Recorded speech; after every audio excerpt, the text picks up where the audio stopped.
আচ্ছা, এরপর 13 দাগ থেকে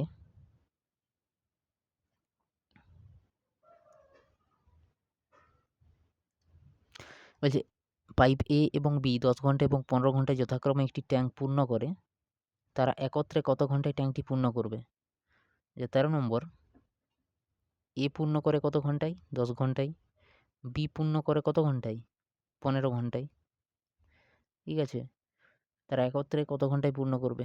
এলসিএম বার করো। 30,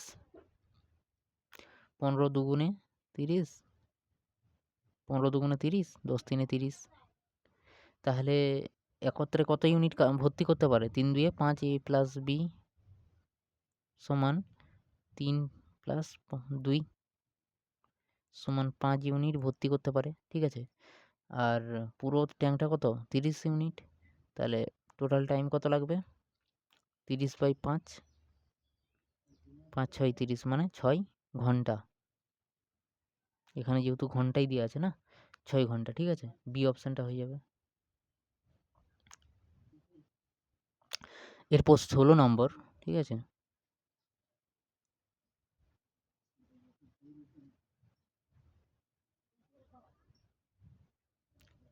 16 নম্বর। ঠিক আছে, 16 নম্বরে বলছে কোনো স্কুলের ছাত্রছাত্রীদের 60% ছাত্রী যদি ওই স্কুলে মোট 690 জন ছাত্রী থাকে তখন ওই স্কুলে মোট ছাত্রছাত্রীর সংখ্যা হয় ড্যাশ। এবারে দেখো 60% কি ছাত্রী, তার সংখ্যাটাও দেওয়া আছে। 60% ছাত্রীর সংখ্যা কত? 690 জন। ঠিক আছে, তাহলে ওইখানে 100% কত হবে? তাহলে 30%, 40% ছাত্রও থাকে, তাহলে টোটাল 100%-এর মান ওইখান থেকেই বেরিয়ে যাবে। ঠিক আছে, 690 ডিভাইডেড বাই 60। ঠিক আছে, গুণ 100। কাটো, এটা কাটলাম। আচ্ছা, এটা যদি কাটি,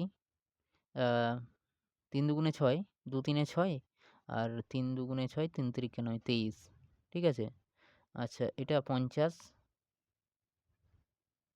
50 দুগুণে 100, তাহলে এটা হবে টোটাল 23 গুণ 50। এটা গুণটা করো, 5 তিনে 15, 5, 1, 5 দুগুণে 10, একে 11, আর একটা শূন্য, তাহলে 1150। এটা হচ্ছে টোটাল স্টুডেন্ট সংখ্যা। ঠিক আছে, 1150 এই অপশানটা। এরপর 23-এর দাগের 23-এর দাগের বলেছে যদি 78 সংখ্যাটিকে 3টি অংশে বিভক্ত করা হয় তাদের অনুপাত হবে 1:1/3:1/6। তবে মধ্যপথটি কত? এই যে অনুপাতটা দিয়ে আছে এটাকে আমি ফ্র্যাকশন থেকে পূর্ণ সংখ্যাতে নিয়ে আসবো। 1:1/3:1/6, এটাকে 6 দিয়ে গুণ করো বা এলসিএম নিতে পারো, এলসিএম 6ই হবে। তাহলে এটা হয়ে যাবে 6:3 দুগুণে 6 মানে 2, আর 6 দিয়ে কাটলে 1 হবে। ঠিক আছে, এবারে বলছে 3টি অংশে বিভক্ত করো, মধ্যপথটি কত? এবার তাহলে মিডিল টার্মটা কত? 2 এর মান কত? তাহলে 2/6, 2 এ 8, 8 একে 9, তাহলে 2/9 গুণ 78। 78-এর কত অংশ? মধ্যপথ, সরি। তাহলে মধ্যপথ, হ্যাঁ মধ্যপথ মানে মিডিলটা। ঠিক আছে, 9 মিডিল পার্ট। তাহলে এটা 78 তো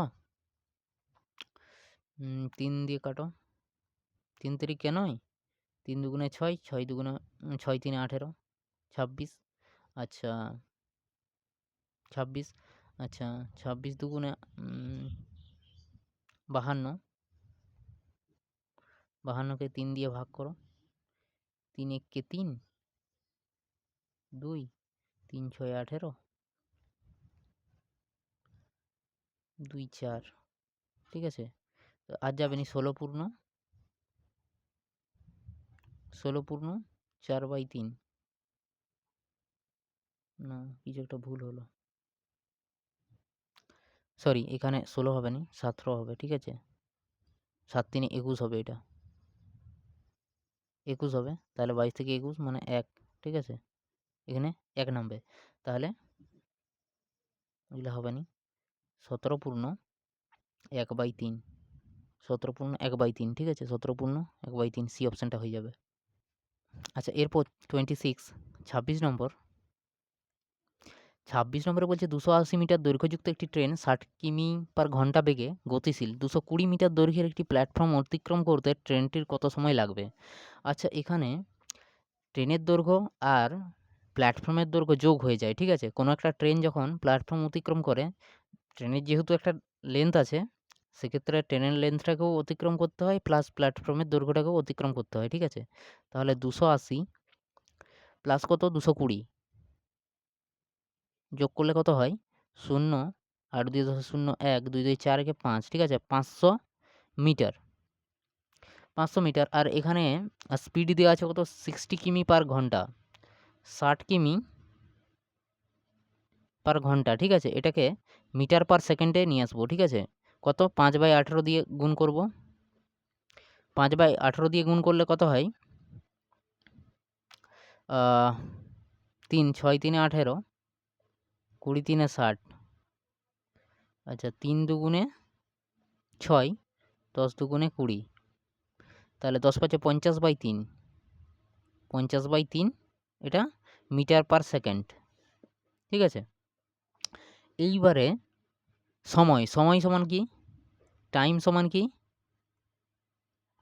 টাইম সমান ডিসট্যান্স বাই স্পিড, ঠিক আছে? তাহলে ডিসট্যান্স কত আমি এখানটাই করছি, ডিসট্যান্স বাই স্পিড আমি এই নিচেটাই করছি, ঠিক আছে? টাইম সমান d/s, ঠিক আছে? এবারে ডিসট্যান্স কত 500 মিটার, আর স্পিড কত 50/3 মিটার/সেকেন্ড, মানে 50 হবে গুণ হয়ে যাবে 3টে উপরে গুণ হয়ে যাবে, ঠিক আছে? তাহলে এটার সাথে এটা কাটো, 10 5 50, তাহলে 10 3 30, 30 সেকেন্ড, 30 সেকেন্ড, বি অপশানটা হয়ে যাবে 30 সেকেন্ড।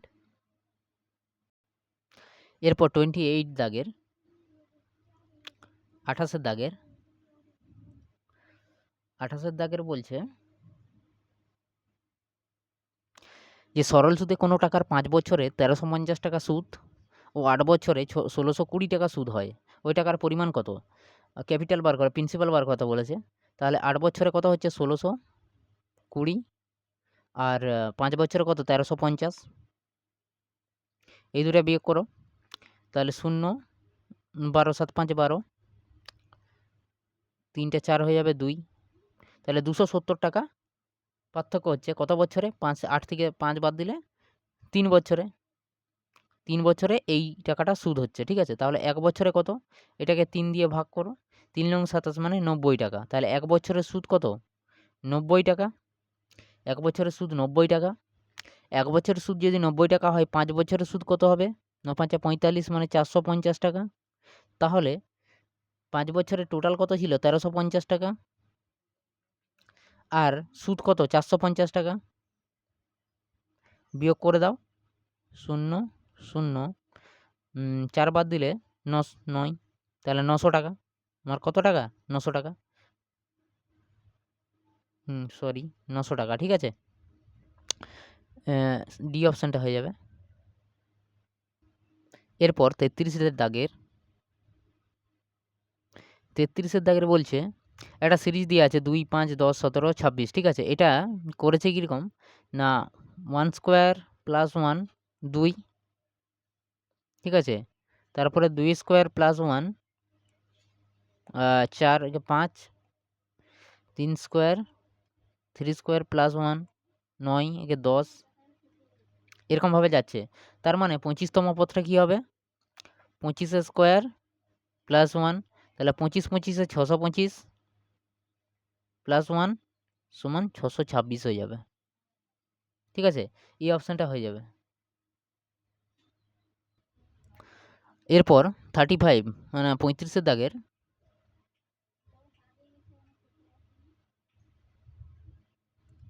আচ্ছা 35 দাগের বলছে 720 টাকায় এক ব্যক্তি 20 ডজন ডিম কিনেছিল।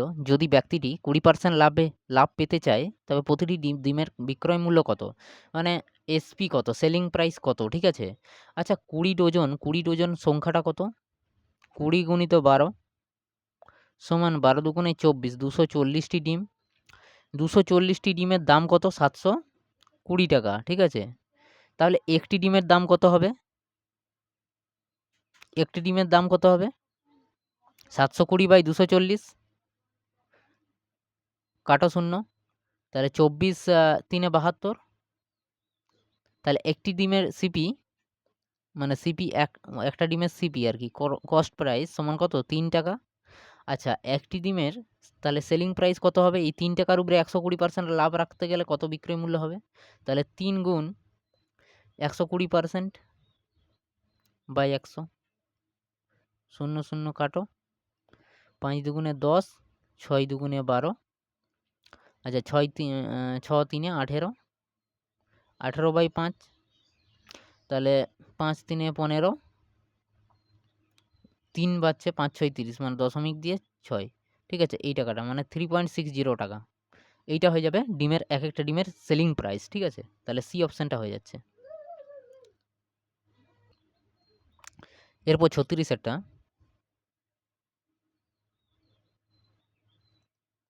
36 দাগের কত বছরে 3,000 টাকা বাৎসরিক 12% সুদে সরল সুদে সুদ হবে কত? 1,080 টাকা। টাইম জিজ্ঞাসা করছে, তাহলে টাইম সমান কি হয়? এসআই গুণ 100 বাই কত? পিআর সমান, এখানে এসআই কত? 1080 গুণ 100 ডিভাইডেড বাই কত? 3000, 3000 গুণ 12, ঠিক আছে? আচ্ছা 3টা শূন্য কেটে দাও, এখানে 3টা শূন্য কেটে দিলাম। আচ্ছা 12 9 108, 12 9 108, ঠিক আছে? 3 তিরিকে 9 সমান 3 বছর, 3 ইয়ার্স, ঠিক আছে? এই অপশানটা হয়ে যাবে। এরপর 37এরটা,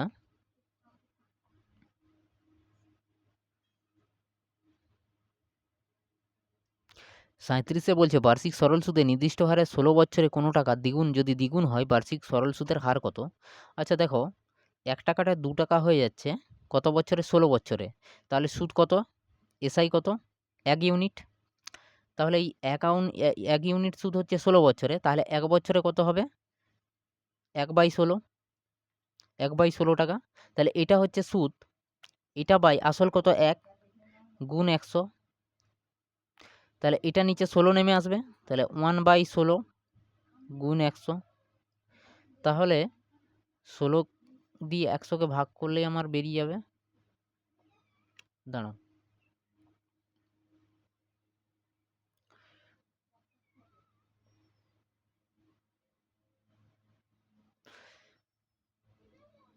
ষোলোকে 100 দিয়ে ভাগ করব, ঠিক আছে? 16 দিয়ে 100কে ভাগ করব, 16 6 96, 96 কত? 4, এটা পূর্ণ সংখ্যায় আসবে তো, মানে 6 পূর্ণ 4/16, তাহলে এটা কাটলে 4 4 16, মানে 6 পূর্ণ 1/4, এই পার্সেন্টেজটা হবে, ঠিক আছে? বি অপশানটা হয়ে যাবে। আচ্ছা এরপর 39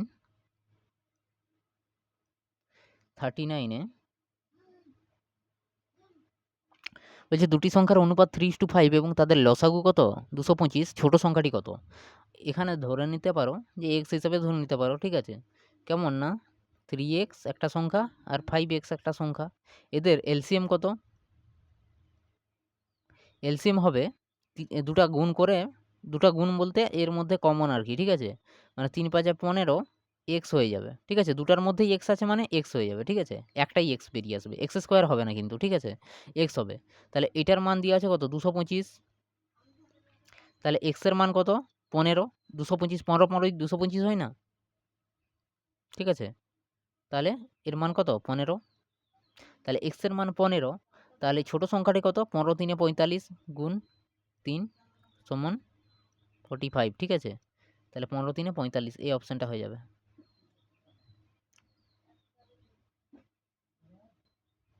এরপর 41 বলছে বিক্রয় মূল্যের ওপর 20% ক্ষতি হলে ক্রয় মূল্যের ওপর কত শতাংশ ক্ষতি হবে? আচ্ছা এখানে 20%, 20% মানে কত ফ্র্যাকশানে? 1/20 5 100, 1/5, তাহলে এটা বলছে বিক্রয় মূল্যের ওপর, তাহলে বিক্রয় মূল্য মানে এসপি সমান কত? 5, আর বিক্রয় মূল্যের ওপর কত ক্ষতি বলেছে, তাহলে লস সমান কত 1 ইউনিট। লস সমান যদি 1 ইউনিট হয় তাহলে সিপি কত হয়ে যাবে, সিপি কি 5 একে 6 ইউনিট হবে। 6 ইউনিট হলে আমি যদি সেলিং প্রাইস 5 ইউনিট হয় আমার লস তাহলে 1 ইউনিট হবে।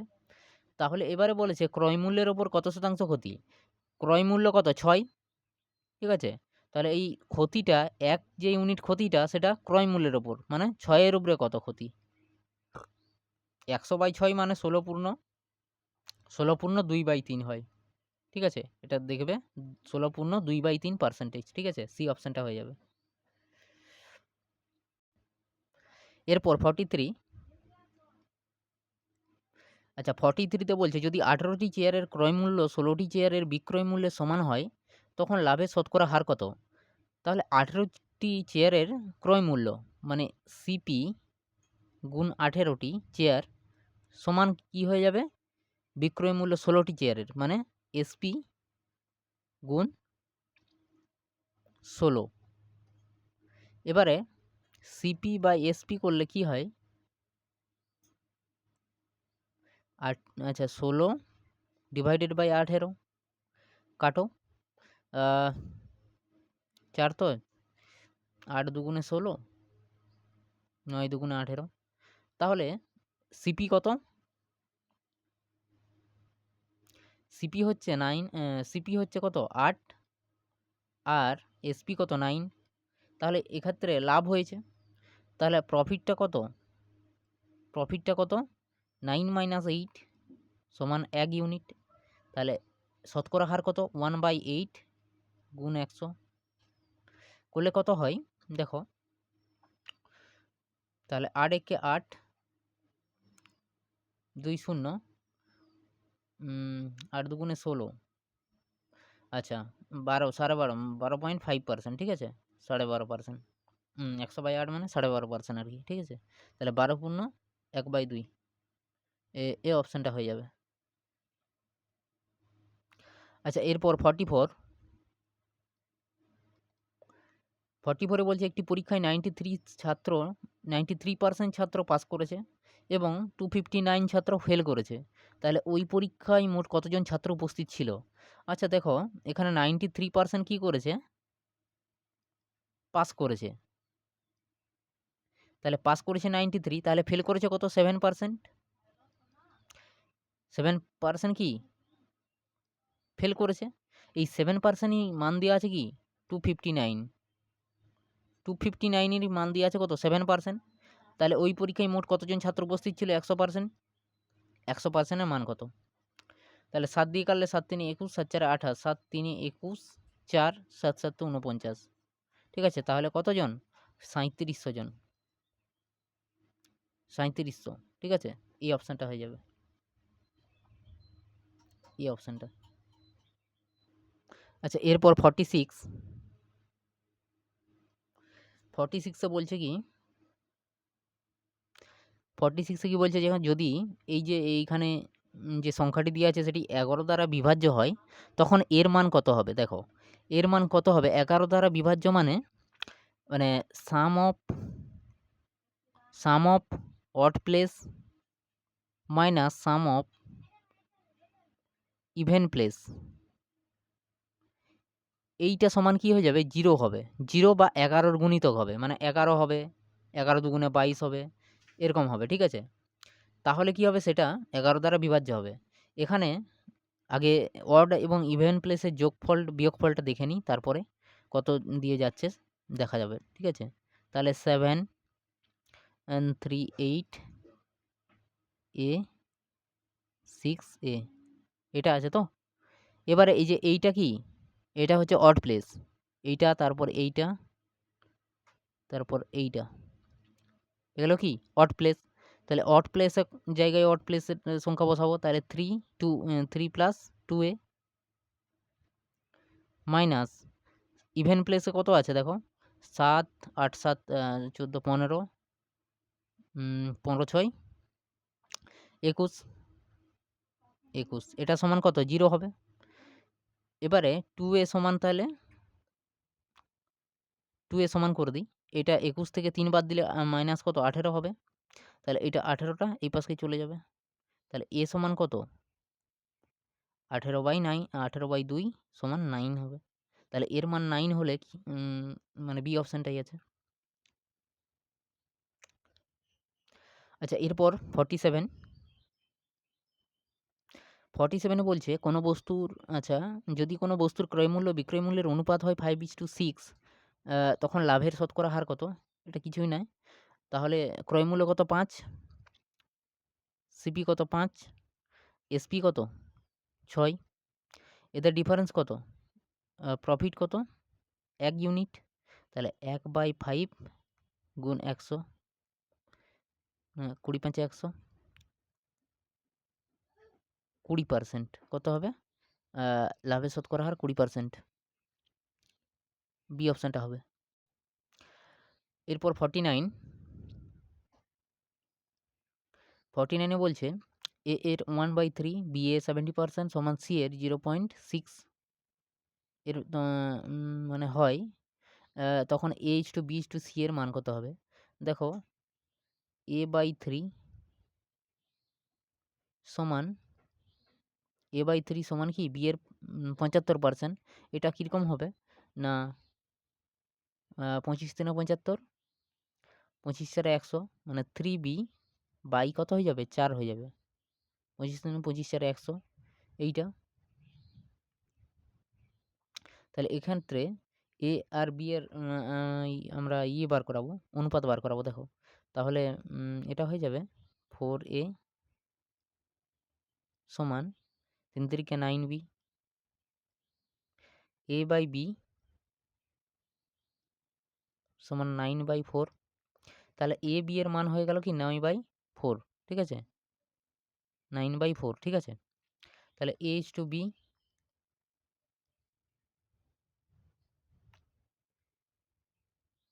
এর মান 9, বি এর মান 4। এরপর বি এর অনুপাতটা ধরবো, যেমন কি 3b/ কত? 4 সমান এখানে সি কীরকম দেওয়া আছে দেখো 0.6 দেওয়া আছে, মানে 6/10। আচ্ছা, 6c/10 এটাকে কাটলে হয় 5 দুগুণে 10, 3 দুগুণে 6, ঠিক আছে? এবারে কোনাকুনি গুণ করলে কি হবে? 5 × 3 = 15b, 4 × 3 = 12c সমান 5 × 3 = 15b। তাহলে c/b 15/12। এটা করো 5 × 3 = 15, 4 × 3 = 12। তাহলে c/b সমান 5:4। বি এর মান 4, দেখো বি এর মান 4 মিলে গেছে। তাহলে শুধুমাত্র আমার কি সি কে দরকার। সি এর মান কত? 5। তাহলে 9:4:5 আছে কোথাও? 9:4:5 বি অপশানে আছে, এটাই হয়ে যাবে। এরপর 51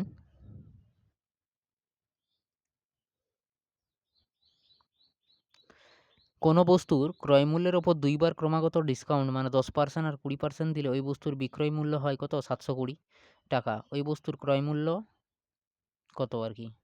আচ্ছা, ক্রয়মূল্য জানতে চেয়েছে। আচ্ছা, কত ডিসকাউন্ট হয়? 10% আর 20% ডিসকাউন্ট দিচ্ছে পরপর, ঠিক আছে? সেক্ষেত্রে বিক্রয় মূল্য কত হয়েছে? 720 টাকা।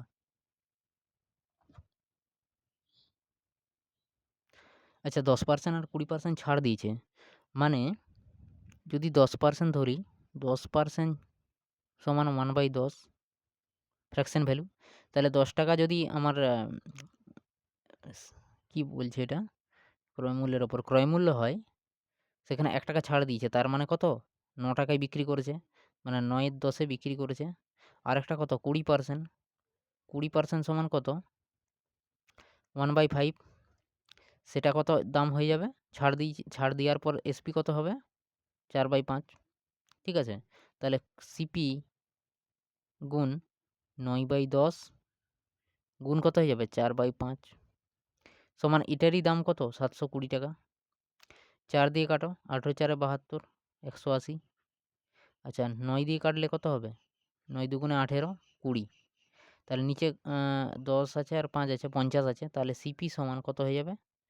20 গুণ 50 সমান 5 দুগুণে 10, 2টা 0, 1000 টাকা। কত হবে? 1000 টাকা, ঠিক আছে? এরপর 52,